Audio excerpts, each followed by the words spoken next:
ऐसा मैच जब पंजाब की टीम के जश्न में चूर हो चुकी थी और दूसरी तरफ धोनी गुस्से की सारी हदें पार कर रहे थे। एक तरफ जहां युवराज के चेले जीत का जश्न मना रहे थे, तो वहीं दूसरी तरफ धोनी के धुरंधर इस मैच में अपनी जान झोंक रहे थे। और ऐसा लग रहा था मानो रोमांच चरम सीमा के शिखर पर पहुंच गया हो। इस मैच के खत्म होते होते यह मैच आईपीएल के इतिहास का सबसे खतरनाक मैच बन गया। यहाँ तक कि इस मैच में युवराज और धोनी आपस में ही भिड़ गए। और ऐसा बहुत ही कम होता है कि धोनी को गुस्से में देखा जाए, लेकिन धोनी का यह रूप इस मैच के बाद दोबारा कभी देखने को नहीं मिला। धोनी मिस्टर कूल से अनुकूल हो गए थे इस मैच में। दरअसल सीएसके के पास प्लेऑफ में पहुंचने के लिए आखिरी मौका बचा था और दोनों में से किसी भी कप्तान को जीत से कम कुछ भी मंजूर नहीं था। यहाँ तक कि मैच जीतने के लिए वो अपनी जान की बाजी लगाने को तैयार थे।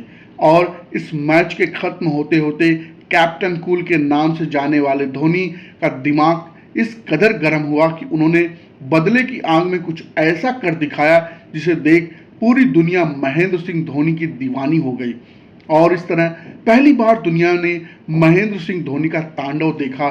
धर्मशाला के ऐतिहासिक मैदान पर सिक्का उछाला जाता है और टॉस जीतकर धोनी पहले गेंदबाजी करने का फैसला लेते हैं और इस तरह पंजाब को पहले बैटिंग करने का न्योता दिया जाता है।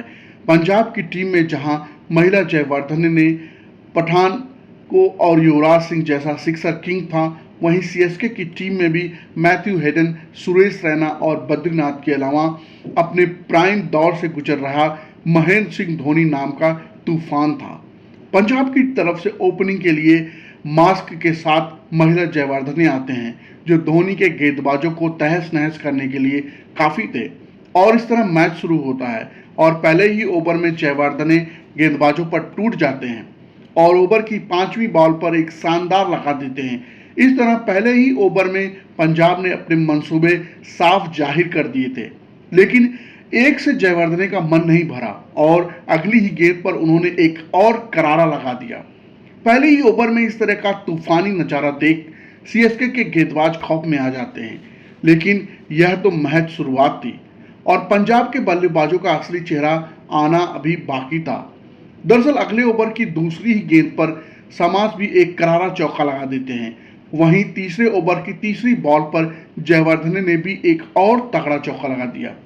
पंजाब की इस तूफानी शुरुआत की बदौलत स्कोर बोर्ड बहुत ही रफ्तार से आगे बढ़ रहा था और महिला जयवर्धने ने अपनी क्लास का जादू बखूबी दिखा रहे थे। लेकिन तभी आता है मैच में एक टर्निंग पॉइंट। एलबी मार्कल की लास्ट बॉल पर जयवर्धने ने बाउंड्री मारने के चक्कर में शॉट को हवा में उठा देते हैं। जैसे सुदीप त्यागी चीते की तरह हवा में उड़कर पकड़ लेते हैं और इस तरह जो खिलाड़ी आज सीएसके के लिए काल बनकर टूट रहा था, वो सिर्फ 21 रन बनाकर पवेलियन का रास्ता नाप लेता है। लेकिन शायद सीएसके के ऊपर से मुसीबत के बादल अभी भी नहीं हटे थे, क्योंकि विकेट गिरने के बाद मैदान पर आते हैं कुमार संगकारा, यानी क्रिकेट की दुनिया का वह बल्लेबाज जो अगर क्रीज पर टिक गया तो मैच को एक तरफा बना देता है। कुमार संगकारा को आजकल के लॉकडाउन किड्स बिल्कुल नहीं जानते, लेकिन उनकी क्लास दुनिया के बाकी बल्लेबाजों से बिल्कुल अलग थी और वह लगभग हर मैच में रन बनाते थे, यानी कि वो अपने दौर के महान बल्लेबाजों में से एक थे। खैर, इनिंग के चौथे ओवर में एमएस धोनी फिर से एक खतरनाक चाल चलते हैं और अश्विन के रूप में अपना तुर्क का इक्का निकालते हैं और ओवर की चौथी गेंद पर सनमार्क स्वीप खेलने के चक्कर में फील्डर के हाथों में कैच थमा देते हैं, लेकिन अफसोस की फील्डर उसे पकड़ नहीं पाता है और इस तरह सनमार्क जैसे खूंखार बल्लेबाज को जीवन दान मिल जाता है। सनमार्क का यह कैच सीएसके के लिए कितना घातक होने वाला था, इसका अंदाजा इस वक्त सीएसके को बिल्कुल भी नहीं था। पावर प्ले खत्म होते होते पंजाब 50 रन के आंकड़े को पार कर लेता है, लेकिन पंजाब का असली तांडव तो तब शुरू होता है क्योंकि संगकारा के साथ समार्क्स अपसेट हो चुके थे और आज कुछ अलग ही मन बनाकर आए थे। जब जहां एक तरफ संगकारा की मास्टर क्लास बैटिंग और क्लासिकल चौके देखने को मिल रहे थे, वहीं दूसरी तरफ मास्क से ताकतवर शॉट देखने को मिल रहे थे। इस तरह दोनों ही दिग्गज पंजाब के स्कोर कार्ड को 90 रन के करीब पहुंचा देते हैं। लेकिन एक बार फिर से पंजाब के सामने अश्विन आ जाते हैं, जो इस बार पंजाब को बैकफुट पर धकेलने में कोई गलती नहीं करते और कुमार संगकारा को क्लीन बोल्ड कर देते हैं। संगकारा 33 रन बनाकर पवेलियन का रास्ता नाप लेते हैं, लेकिन इसके बाद क्रिच पर आता है T20 फॉर्मेट का वो सुल्तान जो अपनी सिक्स सिंग एबिलिटी के लिए पूरी दुनिया में शुमार था, यानी पंजाब की धड़कन और टीम का सिक्सर किंग युवराज सिंह, जिससे पंजाब को बहुत ज्यादा उम्मीदें थी। और कुछ साल पहले ही युवराज सिंह इंग्लैंड के खिलाफ T20 वर्ल्ड कप में लगातार छक्के लगाकर आए थे, लेकिन तभी सुरेश रैना ने पंजाब की इन उम्मीदों पर पानी फेर दिया। LBW के चलते युवराज सिंह को पवेलियन का रास्ता दिखा दिया। इस तरह युवराज सिंह को 1 रन के स्कोर पर ही वापस जाना पड़ा। वहीं उधर बैक टू बैक विकेट गिरने के बाद एक पल को तो ऐसा लगा कि शायद अब यहां से CSK कमबैक कर लिया, लेकिन इसके बाद बैटिंग के लिए भेजा जाता है इरफान पठान को। वहीं दूसरी छोर पर खड़े मार्क्स आज अलग ही रंग में दिख रहे थे और 13वें ओवर में मार्क्स अटैकिंग रूप में आ जाते हैं और एक गगनचुंबी के साथ एक ताबड़तोड़ चौका भी लगा देते हैं। इस तरह पंजाब की टीम 13 ओवर में 107 रन स्कोर बोर्ड पर टांग देती है। हालांकि मार्क्स का असली खेल तो अभी बाकी था, जो चेन्नई के जमे हुए मंसूबों पर पानी फेरने के लिए काफी था। अगले ओवर की पहली ही गेंद पर मार्क्स एक लंबा लगा देते हैं और इसी सिक्सर के साथ वो अपनी 50 भी पूरी कर लेते हैं और अब वह रौद्र रूप में आ चुके हैं। यहां तक कि एक गेंद तो वह स्टेडियम के बाहर ही मार देते हैं। वहीं दूसरी तरफ खड़े इरफान पठान ने यहां तक कि एक गेंद को स्टेडियम के बाहर मार देते हैं। वहीं दूसरी तरफ खड़े इरफान पठान अब अपने रंग में दिखने लगते हैं और बॉल को बाउंड्री के बाहर भेजने लगते हैं। यानी अब दोनों ही छोर में CSK के गेंदबाजों की बराबर पिटाई हो रही थी। 18वां ओवर खत्म होते होते पंजाब 158 रन बना डालता है, लेकिन CSK की असली ठुकाई तो 19वें ओवर में होती है, जहां मास्क की खतरनाक सिक्सिंग के चलते इस ओवर में 19 रन आ जाते हैं और इसके बाद 20वें ओवर में भी यह दोनों बल्लेबाज जबरदस्त बैटिंग का मुजाहरा पेश करते हैं और इस तरह 20 ओवर में पंजाब स्कोर बोर्ड पर 192 रन टांग देता है। यानी कि धोनी की फौज को मैच जीतने के लिए 193 रन बनाने होते हैं।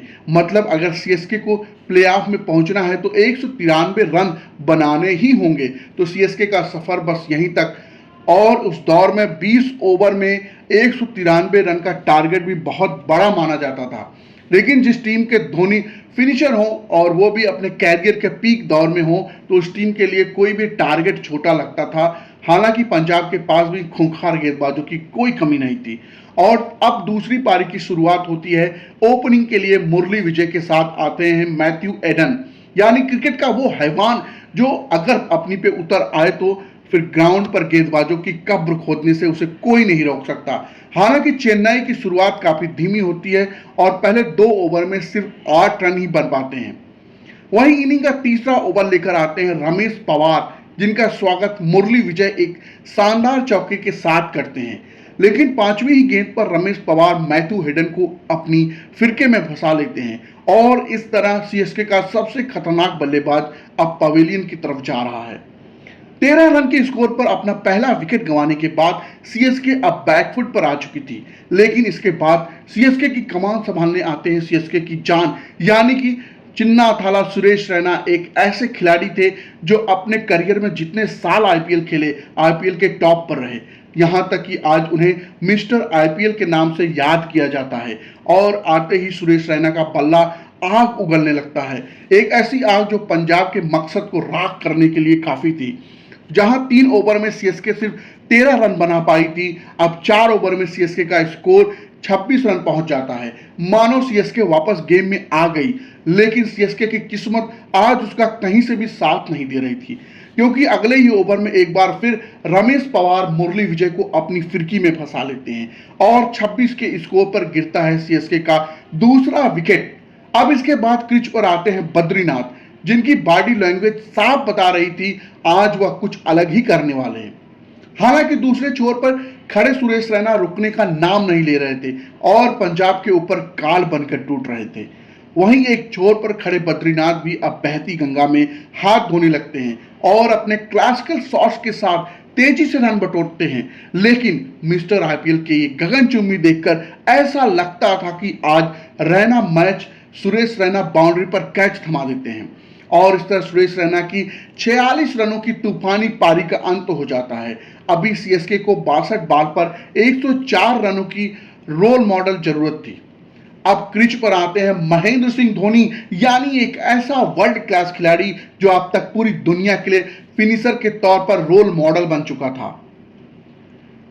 हालांकि सीएसके के लिए अभी तक एमएस धोनी कुछ खास नहीं कर पाए थे, लेकिन पिछले 2 सीजन की तरह अगर यह मैच हाथ से निकल जाता है तो सीएसके के लिए यह सीजन भी इस दिन खत्म होने वाला था। लेकिन एमएस धोनी को यह कतई मंजूर नहीं था।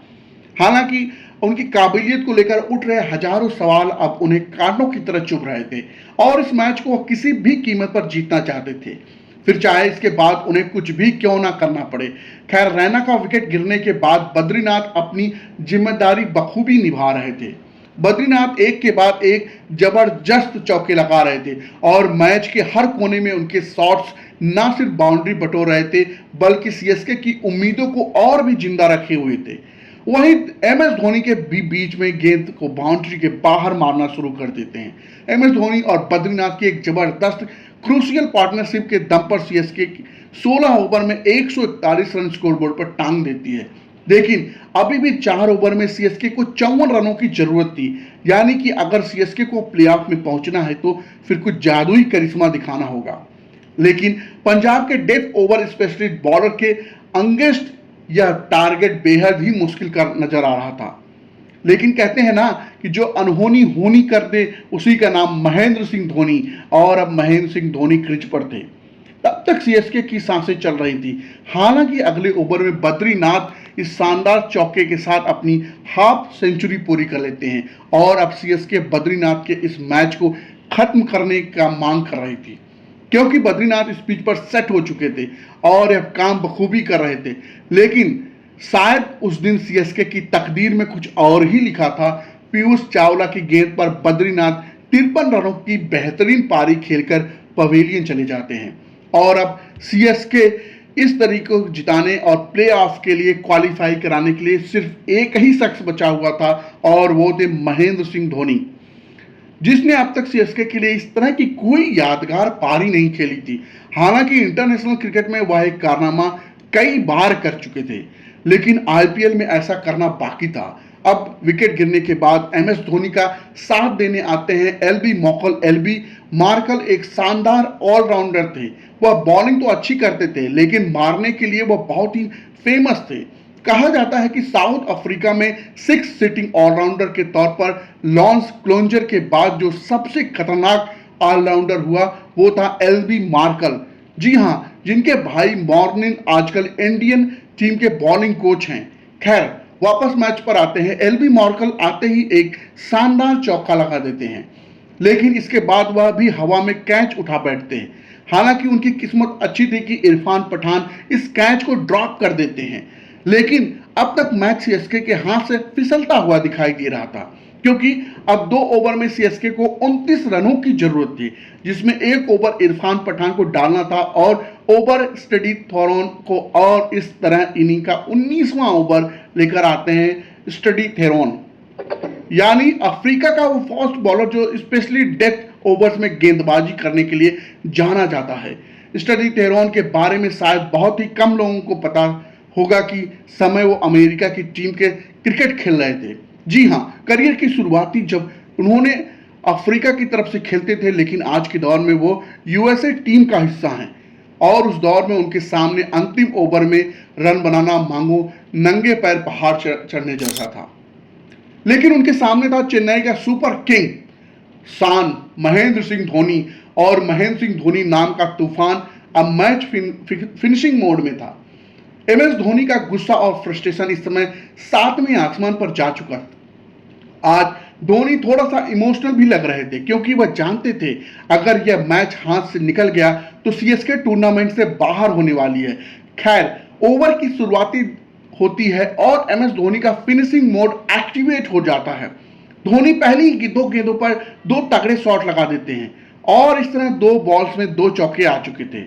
इसके बाद अगली गेंद पर 2 रन आते हैं और इस तरह 3 गेंद में 10 रन तो आ जाते हैं, लेकिन अगली 3 गेंदों में सिर्फ 3 सिंगल ही आ पाते हैं। अब सीएसके को लास्ट ओवर में 16 रनों की जरूरत थी और गेंद सौंप दी जाती है इरफान पठान को हाथ में, यानी सीएसके को सेमीफाइनल में पहुंचने के लिए 1 ओवर में 16 रन बनाने होते हैं। लेकिन जब तक स्ट्राइक पर महेंद्र सिंह धोनी हो तब तक नतीजा सिर्फ एक ही पक्ष में होता है, क्योंकि तब गेंदबाज पर भी अलग लेवल का प्रेशर होता है। हालांकि अब दोनों ही टीम के फैंस जीत के लिए भगवान से दुआ मांग रहे थे। इरफान पठान पहली ही गेंद यार्कर डाल देते हैं। इसके लिए एमएस धोनी इस पर भी ऑफ साइड में एक तेज तर्रार चौका लगा देते हैं और अब महेंद्र सिंह धोनी अपने विकराल रूप में आ चुके थे। वहीं उनके चेहरे पर गुस्से की झलक भी साफ दिखाई दे रही थी। मैच किसी सिनेमा से कम नहीं चल रहा था, जहां एमएस धोनी का एक्शन फैंस को कई सालों बाद देखने को मिला था। हालांकि अगली गेंद पर 2 रन ही आते हैं, लेकिन तीसरी गेंद पर एमएस धोनी इरफान पठान को एक गगनचुंबी लगा देते हैं, जो स्टेडियम के बाहर जा गिरता है। यह धर्मशाला का अब तक का सबसे बड़ा छक्का था, यानी इतना लंबा तो आज तक यहाँ पर इस ग्राउंड पर किसी ने भी नहीं लगाया था। कैप्टन कूल की एक गर्मजोशी आज धर्मशाला की हवाओं में इतिहास रच रही थी। वहीं विंटेज माही का फिनिशिंग स्टाइल तो तब दिखा जब उन्होंने अगली ही बॉल पर एक बार फिर से आसमानी लगा दिया और धोनी स्टाइल में मैच फिनिश कर दिया। और इस फिनिश के बाद महेंद्र सिंह धोनी का अग्रेशन देखने लायक था, जो क्रिकेट के चाहने वालों ने पहली बार देखा था। सीएसके की पूरी टीम मैदान पर दौड़ने लगी और वहीं धोनी अग्रेशन में आकर अपने हेलमेट पर इस तरह पंच कर रहे थे जैसे कोई बॉक्सर रिंग में अपने सामने वाले पूरी टीम को मैदान पर दौड़ाने लगता है। धर्मशाला का पूरा ग्राउंड धोनी के नाम से गूंज रहा था और यह नजारा धोनी की अग्रेसिव झलक धोनी के दौर को साफ दर्शा रही थी। आखिर धोनी का अपने पीक दौर में क्या हो रहा था, आखिर धोनी का पीक टाइम कहां स्टैंड करता था। दरअसल इस मैच में धोनी ने 29 बालों में ताबड़तोड़ 54 रन की खतरनाक पारी खेल डाली थी और इसी के चलते उन्हें प्लेयर ऑफ द मैच भी मिलता। खैर, इस मैच के में सीएसके सेमीफाइनल में पहुंच जाती है, जहां एक शानदार जीत तक वह फाइनल में भी पहुंच जाती है और फाइनल में सीएसके का सामना मुंबई इंडियंस से होता है और फाइनली मुंबई को हराकर सीएसके अपना पहला आईपीएल जीत लेती है। इस तरह एमएस धोनी की कैप्टनसी में सीएसके एक सक्सेसफुल टीम के रूप में उभर कर सामने आती है और उसके बाद सीएसके रुकने का नाम नहीं लेती और आज के दौर में सीएसके 5 आईपीएल ट्रॉफी जीतकर आईपीएल की सबसे सफल टीम है। वैसे दोस्तों, आपका इस मैच के बारे में क्या मानना है और आप एमएस धोनी की इस खतरनाक पारी को 10 में से कितना नंबर देना चाहोगे? अगर आप भी एमएस धोनी को पसंद करते हो तो वीडियो को लाइक करके चैनल को सब्सक्राइब जरूर करना और अपने दोस्तों के साथ शेयर करना बिल्कुल भी मत भूलिए। मिलते हैं अगली वीडियो में। बहुत बहुत धन्यवाद।